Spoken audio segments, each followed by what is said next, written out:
Genesis 47 is an important chapter in the Bible, where the narrative of Joseph and his family during the famine in Egypt continues. Here's a summary of the key events.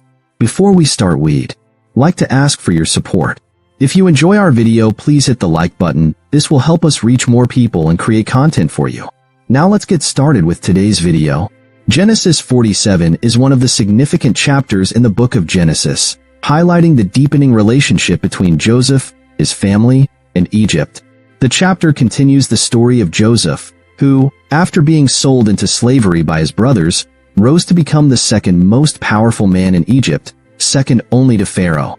In this chapter, the great famine that Joseph had foreseen and prepared for is at its peak, and his family's migration to Egypt becomes a pivotal moment for both the Israelites and Egyptians. This chapter not only focuses on the famine's impact, but also sets the stage for the eventual exodus of the Israelites from Egypt. 1. Joseph presents his family to Pharaoh, Genesis 47, verses 1-6. Joseph had already arranged for his father Jacob, also known as Israel, and his brothers to come and settle in Egypt due to the severe famine affecting the land of Canaan. When Genesis 47 begins, Joseph takes immediate action to introduce his family to Pharaoh, the ruler of Egypt. Joseph brings 5 of his brothers to meet Pharaoh and present their case for settling in Egypt. Pharaoh asks the brothers about their occupation, and they respond, saying, "Your servants are shepherds, both we and our fathers," Genesis 47 verse 3. This response is strategic because Joseph had advised them earlier that shepherds were somewhat despised by the Egyptians, Genesis 46 verse 34. By being transparent about their profession, Joseph's brothers positioned themselves to live apart from the Egyptians in the land of Goshen, which was suitable for their livestock and offered a degree of separation due to cultural differences. Pharaoh is favorable toward them and permits them to settle in Goshen. He even extends an offer beyond just land for their own flocks, suggesting that if any of Joseph's brothers were capable, they could also be appointed over Pharaoh's livestock.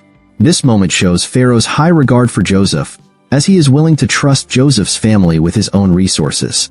It also reflects Joseph's ability to negotiate and advocate for his family's well-being. 2. Jacob meets Pharaoh, Genesis 47 verses 7-10. Following the introduction of his brothers, Joseph brings his father, Jacob, before Pharaoh. This meeting is of great significance. Despite Jacob's advanced age and status as a foreigner, he blesses Pharaoh upon meeting him. This act of blessing is notable because it symbolizes respect and spiritual authority. In ancient cultures, the greater typically blessed the lesser. While Pharaoh was the most powerful earthly ruler at the time, Jacob's blessing reflects his role as the patriarch of God's chosen people and emphasizes the spiritual heritage of Israel. Pharaoh, intrigued by Jacob's age, asks him, "How old are you?" Genesis 47 verse 8. Jacob responds by telling Pharaoh that he is 130 years old, but he also reflects on the difficulty of his life, stating that his years have been few and difficult, not comparing to the years lived by his ancestors, Genesis 47 verse 9. Jacob's life had indeed been filled with hardship, from his struggles with his brother Esau to the long years of grief over Joseph, whom he thought was dead. Despite the trials, Jacob stands before Pharaoh as the patriarch of a family that God had promised would become a great nation. After this conversation, Jacob blesses Pharaoh once again before leaving. This dual blessing frames the encounter as spiritually significant, showing Jacob's respect for Pharaoh but also emphasizing the covenantal relationship Jacob's family has with God. 3. The settlement in Goshen, Genesis 47 verses 11-12. Pharaoh grants Jacob's family the land of Goshen, which is described as the best part of Egypt. Joseph settles his father and brothers there and provides for them during the remainder of the famine. The text notes that Joseph gave them food according to the number of their dependents, ensuring that they would not suffer during the famine. This act demonstrates Joseph's continued dedication to his family, despite the years of separation and betrayal. It also underscores Joseph's administrative skill, as he successfully manages both the needs of Egypt and his own family. The land of Goshen would become significant later in Israel's history, as it would be the place where the Israelites would flourish and multiply, eventually leading to their enslavement by a future Pharaoh who did not know Joseph, Exodus 1 verse 8. For now, however, Goshen represents safety, prosperity, and the continuation of God's promise to Abraham, Isaac, and Jacob that their descendants would become a great nation. 4.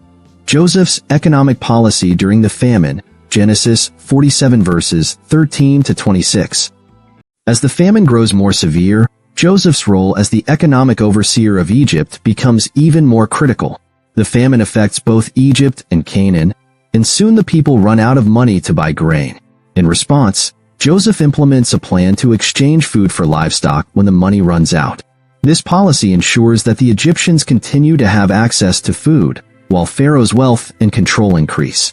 Once the livestock is exhausted, the people come to Joseph with another proposal. They offer their land and even themselves as slaves in exchange for food, declaring, "Buy us and our land in exchange for food, and we with our land will be in bondage to Pharaoh. Give us seed so that we may live and not die, and that the land may not become desolate." Genesis 47 verse 19. In this way, Joseph consolidates Pharaoh's control over the land and its people, effectively nationalizing the agricultural resources of Egypt. The only exception is the land belonging to the priests, which remains exempt from this arrangement due to the allowance provided by Pharaoh. Joseph's policy results in a permanent change to Egypt's economic structure. The people agree to a system where 1/5 of their produce will go to Pharaoh, while they keep the remaining 4/5 for themselves. This arrangement becomes a lasting law in Egypt, demonstrating Joseph's administrative foresight in preserving both the people and the land through the difficult years of famine. From a theological perspective, Joseph's actions during the famine raise questions about the balance between survival and servitude. On one hand, Joseph's policies save countless lives during a time of unprecedented crisis. On the other hand, the centralization of land and resources under Pharaoh's control leads to a loss of freedom for the Egyptian people. Some scholars suggest that Joseph's role as a savior figure foreshadows the coming of Christ, who saves humanity from a spiritual famine, but at the same time, the policies he implements also illustrate the complexities of leadership and the consequences of concentrated power. 5. Jacob's last days, Genesis 47 verses 27 to 31. The final section of Genesis 47 shifts the focus back to Jacob, who spends the last 17 years of his life in Egypt. During this time, the Israelites prosper in Goshen, growing in number and wealth. This growth fulfills part of God's promise to Jacob that his descendants would multiply and become a great nation. However, Jacob's heart remains tied to the land of Canaan, the land promised to his ancestors by God. As Jacob approaches death, he summons Joseph and asks him to swear an oath.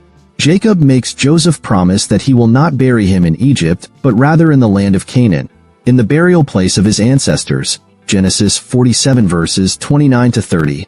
This request highlights Jacob's deep connection to the covenant promises of God.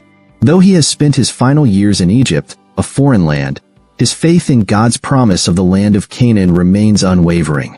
Joseph agrees to his father's request, and Jacob bows in worship, likely giving thanks to God for fulfilling his promises.